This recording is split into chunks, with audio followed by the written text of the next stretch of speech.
I have had to go through, for over the last, I would say, 3 decades, a rebuild of my life, reinventing myself, redesigning my life, rebuilding, starting over.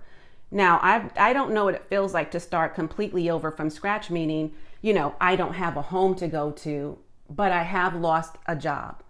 I have been ill prepared, and it did cause financial setbacks, and those financial setbacks created a whole domino effect and some lingering issues throughout the years.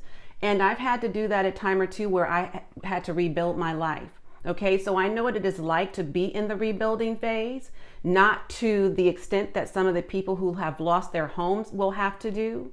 But I do know to some extent I have had to go through that grievance period where I have had a loss that was significant enough, and it directly and negatively impacted my life.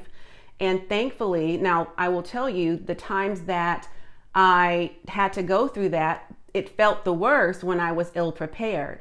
But it definitely made a lot of sense once I went through that once to be prepared from then on, right? Okay, you don't want to wait for that time to come where you are now the person who is experiencing this and you never thought it would happen to you until it did. So yesterday was the first best time to make something happen and to prepare, okay?